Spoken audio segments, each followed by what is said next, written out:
Hey, I'm Steve, also known as Terramantis, and in this video we're going to talk about 10 things that you may or may not know about Monster Hunter World.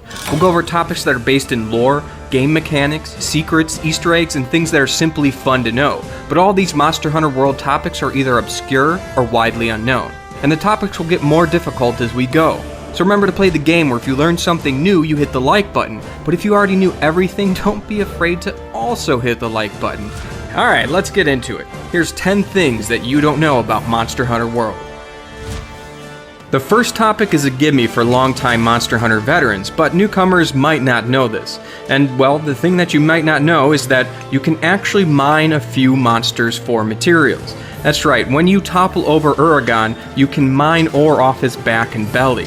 In addition to Uragan though, one thing that some veterans of monster hunting might not know is that you can do this to a new monster, Radoban, as well. But unlike Uragan, Radoban does not have a mining location on its underside. It only has a mining spot on its back. The next topic is a tip for all you greatsword wielders out there. And as I'm sure all you greatsword users all know, nothing is more satisfying than landing that third devastating true charge slash on a sleeping monster's face.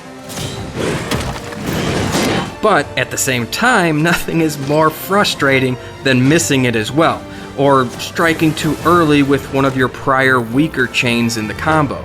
It's definitely a time-consuming attack to perform and difficult to judge exactly the distance needed to connect with your mark.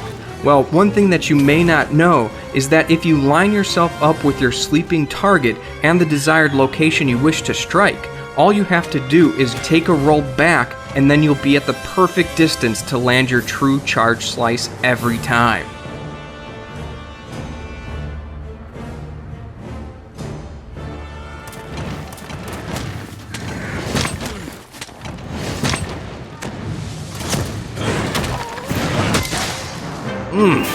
Delicious. So tasty!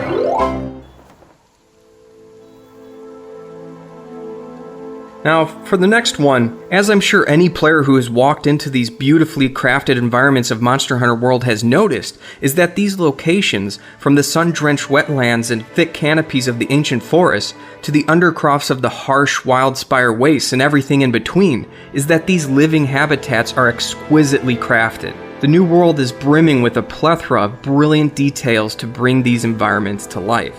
Well, one detail of the world I'm willing to bet you may have missed is actually the Omen fly, or more accurately, the biolumination and behavior of the Omen fly. Now, just as the name would suggest, an omen is a prophecy believed to foretell the future of events. It seems suiting then that the Omen fly will change colors depending on the threats that are nearby. For example, while it has no immediate danger, the Omen fly's tail will have a bluish-white hue. And when something of a moderate threat is encroaching on the Omen fly, say, a hunter trying to capture it, then the Omen fly's tail will turn yellow. And finally, when real danger is near, like when you're in the presence of a monster, the tail will turn red. The next one has to do with Poogie, that pig in Astura whose cuteness is only challenged by the Palicos. Well, what you may not know about Poogie is that he actually has 5 outfits in total, and to unlock these, you first have to make Poogie fall in love with you. And to do that, of course, you need to pet Poogie between every mission until hearts finally explode from the pint-sized hand.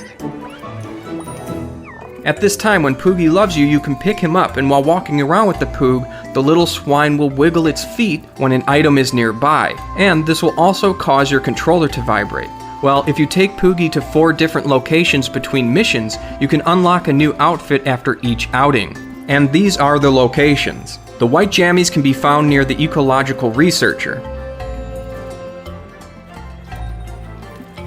The Apprentice Fiver is near the First Fleet Hunter in Rathian armor sitting next to the white flag by the commander's table.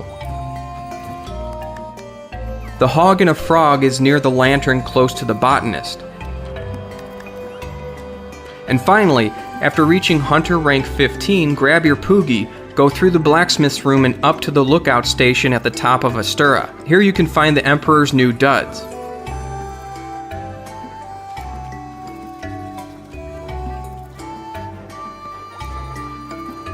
With these outfits, Poogie is bound to sleep like a little baby. Aww. Oh look, Poogie's sleeping. This is the perfect time to talk about a severed pig head.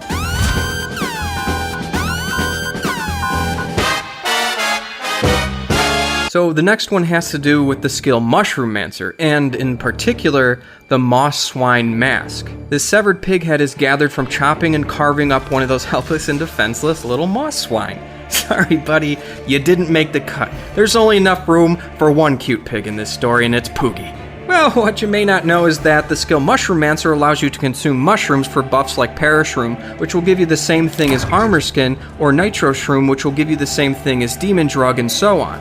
More importantly though is that just like Armor Skin and Demon Drugs themselves, the buffs will persist until you faint. In other words, it's a very good idea to apply these buffs to your character via Mushroomancer, and then all you have to do is unequip this horrifying pig face.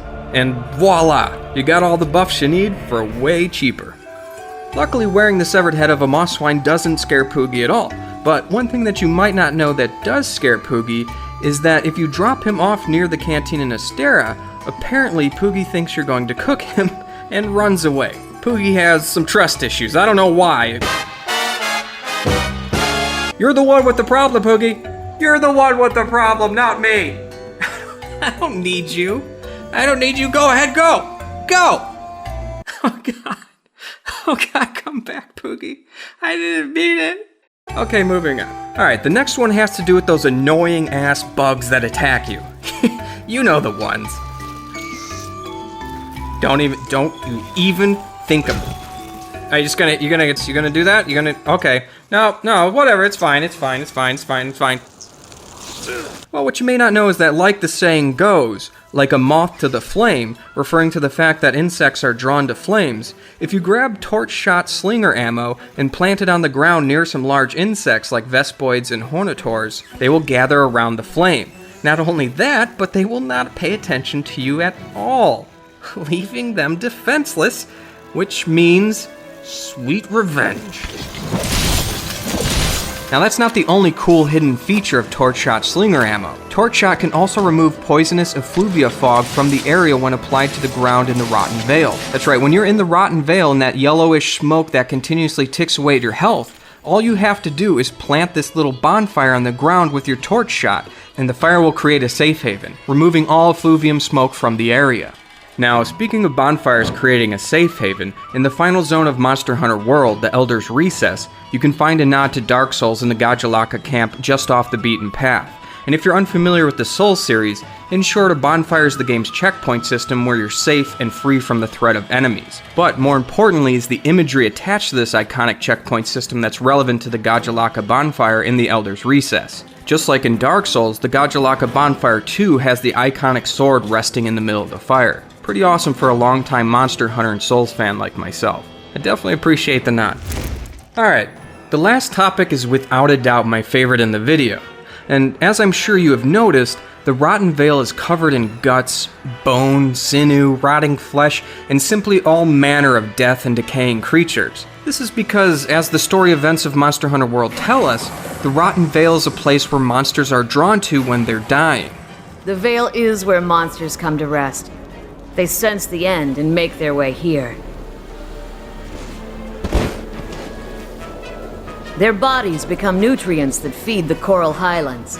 They travel to the Rotten Vale to die a natural death when sensing the end is near. Not only that, but the Rotten Vale is also a cycle of death and life. The game states that the dead bodies in the Rotten Vale provide a type of fertilization with the corpses that fall from the coral highlands, in turn giving life to other environments with this decomposition.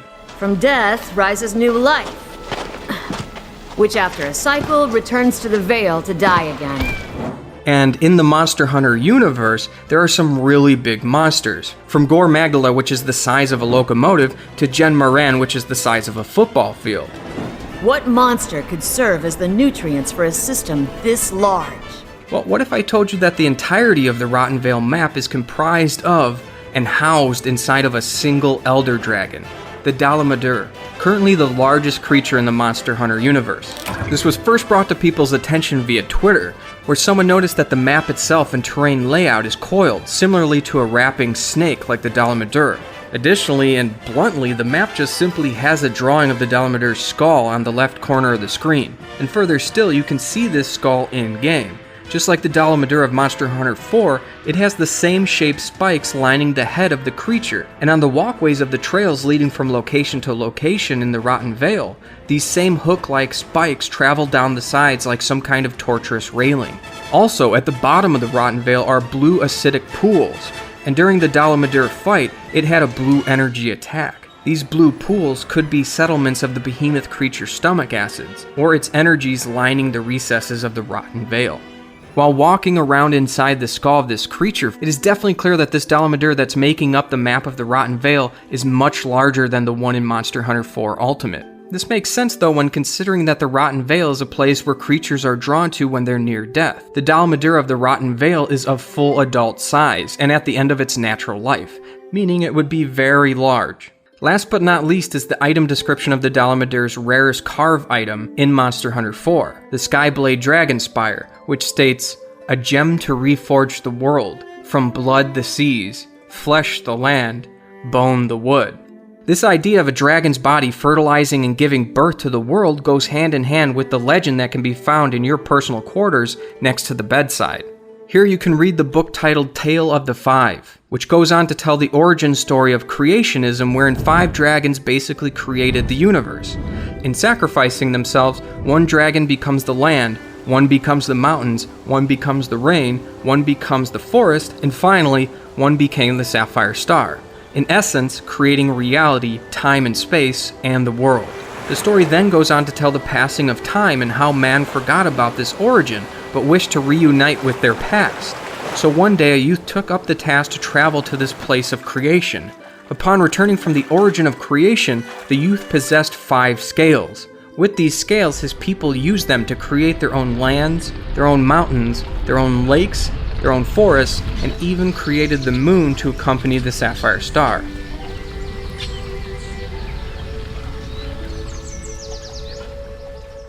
So much like the item description of the Dalameter's rarest item, leading to the belief that the Dalameter's body can give birth to the sea, land, and forest, so too do the tales of mythology in the Monster Hunter universe strongly suggest that dragons, and their bodies or life force, are used to give birth to new worlds of life. Look, it's raining life. So this begs the question, if the body and energy of an elder dragon such as the Dalameter is needed as a catalyst to bring about a new cycle of life to the world, and if Zora Magdaros was the next Elder Dragon catalyst intended to fill that role but was pushed away by the 5th Fleet, then what will happen? Will nature be thrust into chaos, or will a new Elder Dragon arrive as nature demands? Alright guys, that's about it. I hope you enjoyed the video. But before you go though, I want to give a quick shout out to a friend of mine, VoltaBass, an animator and illustrator. If you've noticed the different Terramantis logo I've been using for the past year or so, then you've seen a small amount of his work. Honestly, VoltaBass's rendition of my logo doesn't actually display just how talented of an animator he is. But, as you can see, way beyond my logo, he's quite a remarkable and professional animator. He's even trying to get his own anime off the ground. I highly suggest you guys go check out Volta's channel, and there's a link in the description where you can see his work. Alright guys, thanks for listening, and I'll see you in the next one.